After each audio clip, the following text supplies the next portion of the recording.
we've got a riot of stupidity.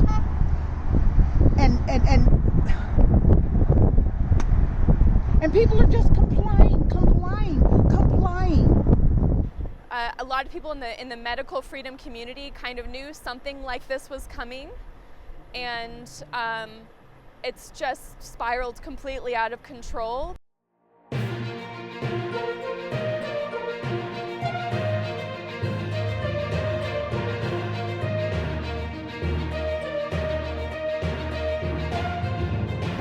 Why did you decide to come here today? We really wanted to show our support for the truckers going across the nation because they represent all of us. Yeah. So after what happened in Canada, what do you feel? Did you anticipate it?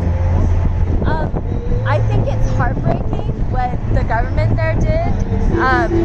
I'm hoping that we will abide by our Constitution and let people protest peacefully. What are your anticipations in terms of this movement? Do you think it will help to change something? I think people are starting to wake up now, and I think that it will boost morale for our country, that we can see that there are more people just like us. So with this 2 years into the pandemic, do you feel the government might have done some things differently? I think that there's a lot of things that they should have done differently.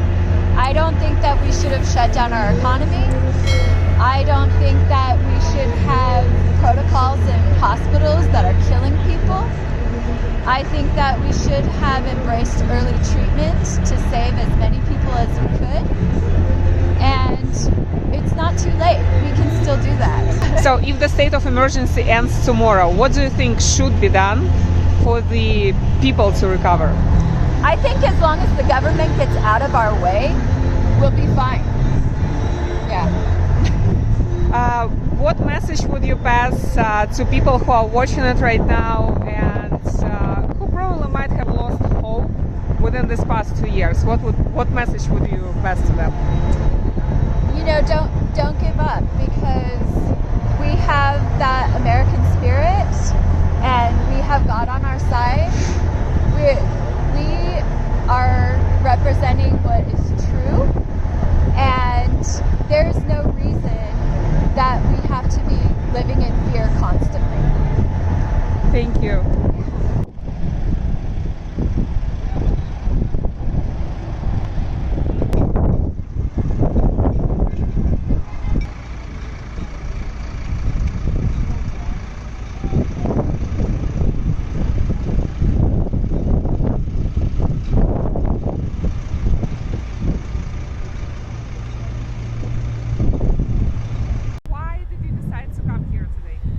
I just thought it was important to show the truckers that we're behind them and that our children are depending on them right now, because so many people are not standing up and the truckers are really taking action that is meaningful. So did you anticipate that something terrible like that would happen in Canada? I don't think anyone anticipated that. But I think it's a really big deal, and it's very frightening, and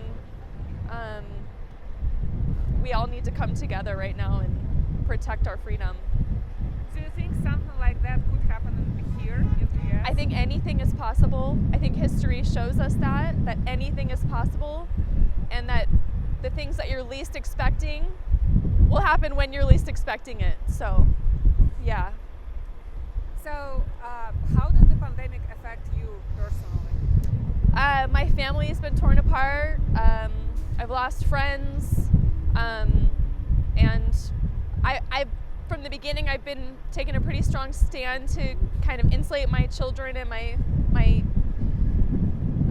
from everything going on. I've tried to find a community, but I think there's a lot more at stake. A lot more to be lost than we already have. And I just want to stand up for my kids and everyone's children. So what change something. I hope so. I hope people will wake up and see that, you know, these truckers, it's not about politics, it's not about race, it's not about anything other than freedom and each individual having God-given rights that we need to protect, and we need to stand together and stop fighting. And if anyone can do it, hopefully these truckers can bring us together. Do you remember any other time that was as challenging as this one? No, never. So we are basically 2 years into this pandemic right now. What would you say about the government response? Well, I think that I'm not surprised so much by the government response. My family was affected by vaccines several years ago, so a lot of people in the medical freedom community kind of knew something like this was coming, and it's just spiraled completely out of control. But I look at the bright side also and see how so many people are waking up and becoming passionate, and I think in this time a lot of people I know and myself have become more patriotic because we realize what our country really stands for, and our Constitution stands for, and what freedom really means. And so I'm not necessarily surprised by it, but I think a lot of people are just waking up to like this. There's a lot going on that we don't know about. Yeah. And I appreciate people like you who are taking it in their own hands to spread the news, because the media isn't sharing a lot of what's going on. Right. So let's say this state of emergency ends tomorrow, right? Let's just imagine that. What do you think should be done for the people, to come back on track, to come back on their feet? Oh, I mean, I think it just starts with beginning to just to come together first and talk and remember that we are all sovereign beings, and that's where it starts. And if we can respect each other in that we can move forward with integrity and with, love for one another. Thank you.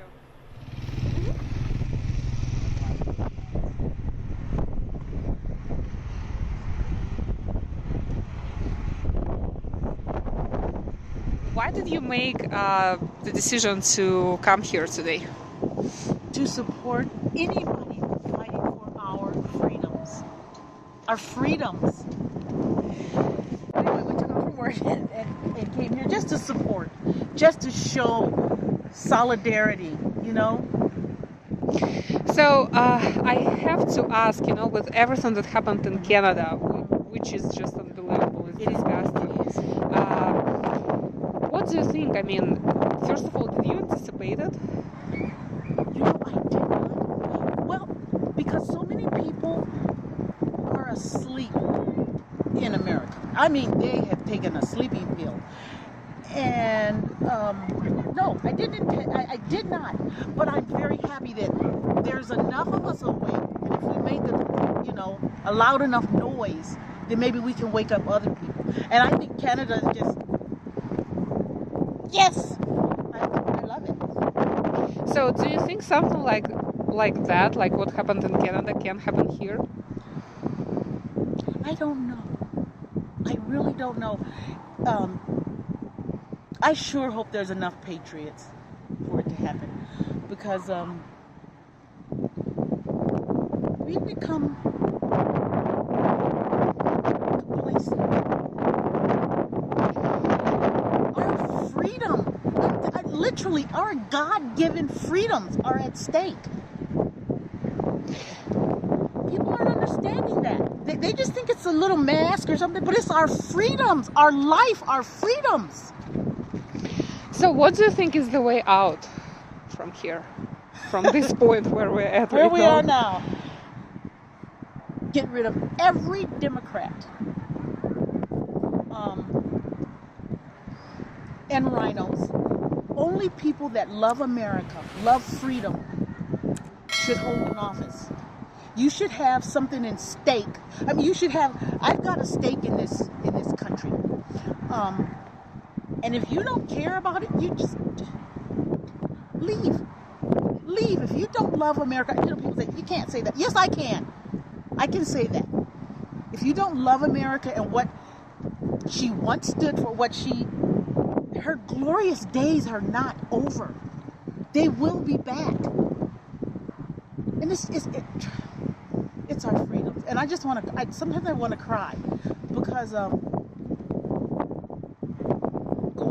don't match the demographics. I don't. But if we don't stand up,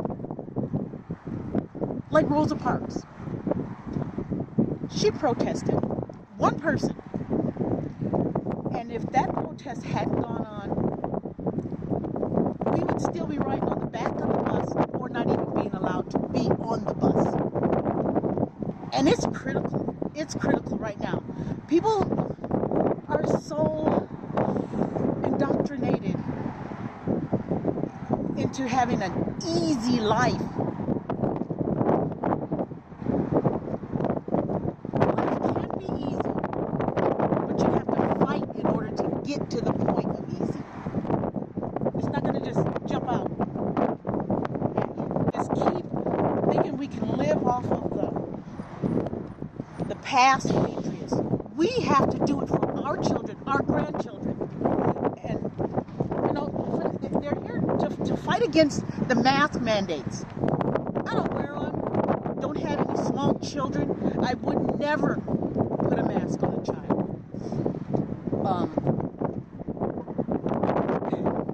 It reminds me of in China, they have that doll that they've had for years, over 100 years, Hello Kitty. It has no mouth, and that's what the mask is doing. They're trying to take away our voice. So, what would be your message? What can you tell to the people who just don't get it, who don't understand why do we need freedoms? You can be, for those people I say, if you want to be stupid on your own. Be stupid on your own, but don't push that stupidity down onto the children, to the next generation, to the other people. Every pot has its own bottom. You want to be stupid, stay stupid, but don't. I get so emotional about it. Don't allow your stupidity to genocide your inheritance.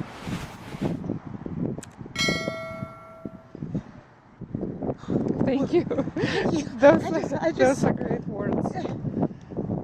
It's just, it hurts my feelings. It really hurts my feelings when I see these children and I see these people with a mask on. And it's fear. The media has put fear in people.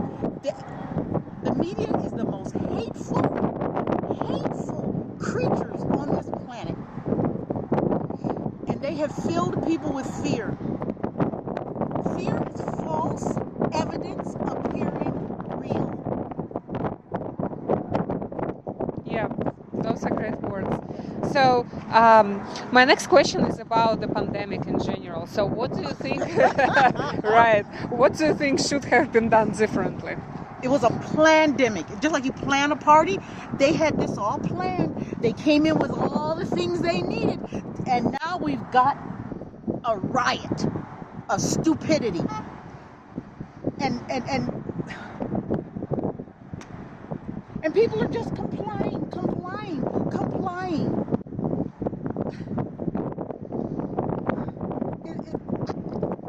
I am baffled that people are not using the brain God gave them.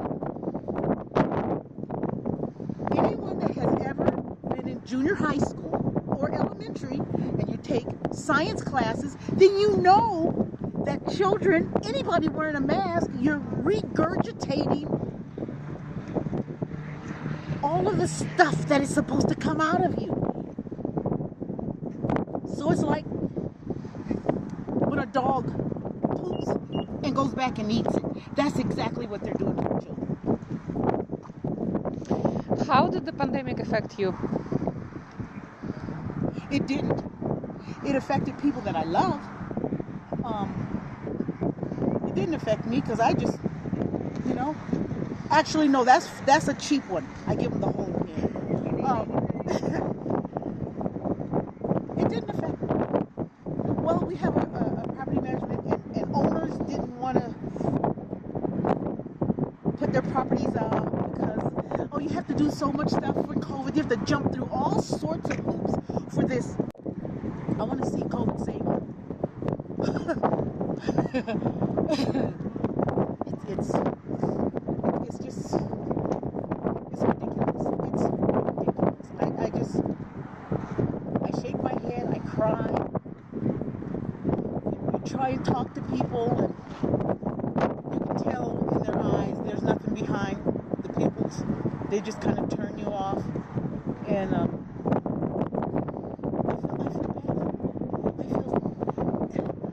thought people were more intelligent than they are. They're sheep going to the slaughter. So where do you think all of us would be in like a year from now? Just a wild guess. Oh my! You know what? If we had things like this in Canada and other places throughout the states, we won't be where the Democrats want us to be. I think we will be closer to full-on freedom than we were yesterday. That's a very good statement. Yeah, I hope so too. I hope so too. I pray. So what would be your message to the people who are out there and, you know, who are struggling right now, who are worried, who are really affected by this thing that's going on for 2 years? What would you tell to them, like from your experience, that may make their life like stay easier? strong, pray. God is still on the throne. Jesus Christ is Lord. And the devil has already lost. He's just biding his time, seeing how many idiots he can get to follow him. But God is still on the throne. And he's already won. We just have to walk through. We are now at in the 23rd Psalms of the shadow of death. But a shadow of a dog never bit anybody. Thank you.